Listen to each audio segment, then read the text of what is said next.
Hey, what's going on guys? It's Miles here again with another recipe video. Today we're going to be making my Miso Marinated Black Cod with a citrus honey salad. Let me tell you, if you haven't had Black Cod, you have to freaking try it. So it's my favorite fish, and once you have it, you'll understand why. Like honestly, I love this fish so much, I might get a tattoo of a Black Cod on me somewhere and just say, this fish is amazing. You know what I mean? It's that good. Seriously.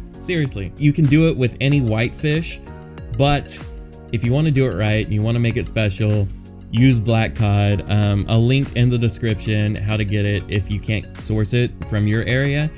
It's just, trust me, you'll thank me later. You'll be like, holy crap. But before we go any further, before we get down into the kitchen, I want you guys to please help me out by leaving a like, subscribing if you haven't already, and dropping that comment, because YouTube is so saturated with content. It's really hard to break through, even with Gordon Ramsay giving me a shout out. So it'll mean a lot. Your support's invaluable. So thank you in advance. Without further ado, let's get down to the kitchen and get going.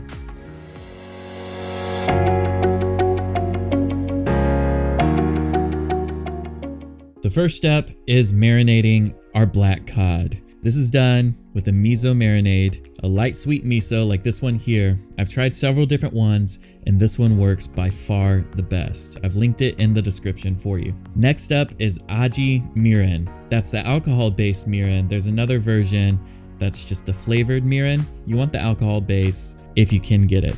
Granulated sugar. You probably have some of that, right? Maybe. Last but not least is our secret ingredient for the marinade. Whole milk plain Greek yogurt. Now I do this because it mellows out the powerfulness of the miso. It's very important and it works great.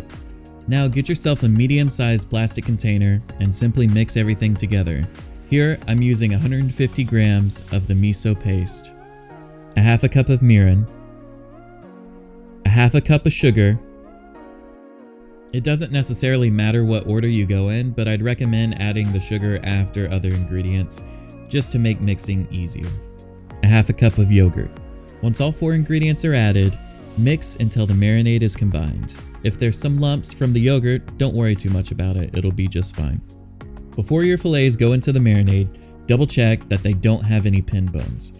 This can be done easily by running your finger lightly along the darker section of meat. If your fish does have pin bones remaining, don't panic, don't worry, it'll be fine. The fact is, you noticed it before you served it to your loved ones. All you need to do is either use pin bone tweezers to remove them. If you don't have those, or you find that that's quite difficult, you can simply cut along that dark line all the way down and through the fillet. Then trim off the other side of the fillet. It's as simple as that, and there's no harm done. Once you confirm that all your fillets are pin bone free, now it's time to place them into the marinade. I like to put them in skin side down and submerge them, and then flip them over so that all the flesh of the fish is fully saturated into the marinade.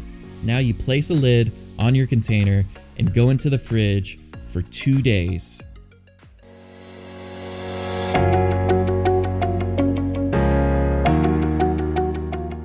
After 2 days have passed, I know it was a long wait, but it'll be worth it. Remove the fillets from the fridge and wipe the excess marinade off with a paper towel. Don't worry too much about getting them squeaky clean, because we actually want some marinade on there, because that's what's going to give us our amazing color when it's in the oven. Line a suitably sized baking sheet with foil. I also like using a piece of parchment paper here, simply because the marinade that we're using can burn very easily, so this helps dissipate some of that heat and prevents any unnecessary burning while it's in the oven. Once your fillets are ready to go, put them into the oven at 400 degrees for 20 minutes, or until the edges begin to caramelize. While the fish cooks, it's time to begin our salad dressing. Add in olive oil, the juice from 1 lemon, a tablespoon of apple cider vinegar, some honey, a splash of water, salt, and freshly ground pepper. Whisk everything together. Taste and adjust from here. I still wanted it sweeter, so I added a dash more honey, and it was perfect. Transfer the dressing to a shaker bottle if you have one. If not, you'll be able to use a spoon just fine to dress the salad.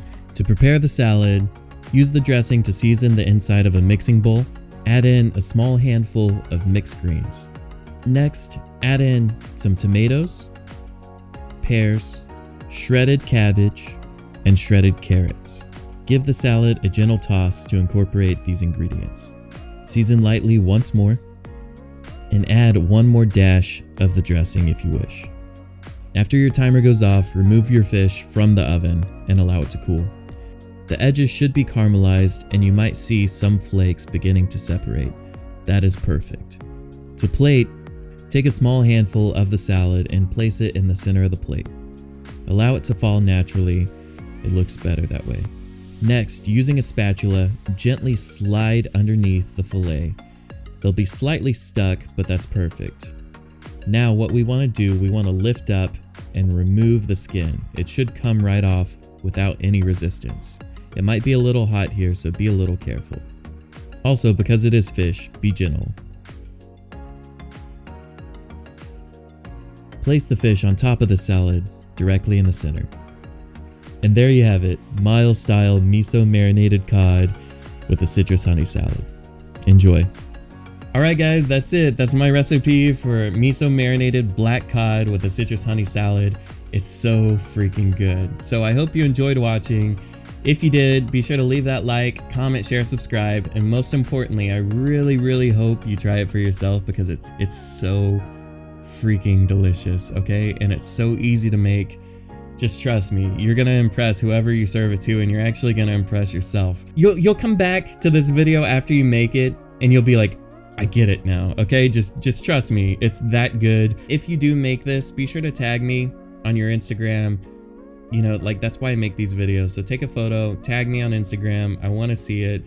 It means a lot to me. You know, it'll take you a few seconds, but you know, just like knowing that you took my recipe and put it into use and served it to your loved ones, that's special to me. So yeah, be sure to leave a like, comment, share, subscribe, do all that jazz, guys. Either way, I'll see you in the next one.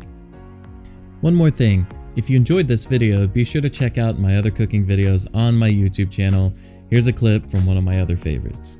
Now the key here is we're gonna put it in the flour first, then the egg, then the panko. But what I've seen a lot of people do, and I used to do it myself, is they'll season the flour. And they'll season the flour, maybe they'll taste the flour itself. Maybe I'm just speaking about what I used to do. So what I've actually started doing, because you waste a lot of your seasoning that way, and salt isn't expensive, but what are your other spices, like the 5 spice, and that can add up. Unless you're making a huge batch for, 10 people for Thanksgiving, the trick that you should use is to just season the surface of your flour, almost like you're seasoning a piece of meat. So you can be more generous here. All right, and then what we're gonna do, we're gonna press this in, lift, add a little bit more of the 5 spice, a little bit more salt, and then back in, press. Make sure you get all the little sides as well. And then the important thing here is to make sure you get all the excess off. Very important. Then you can actually see, okay, here we didn't get, some good coverage on that little lip. Push it back in, pat.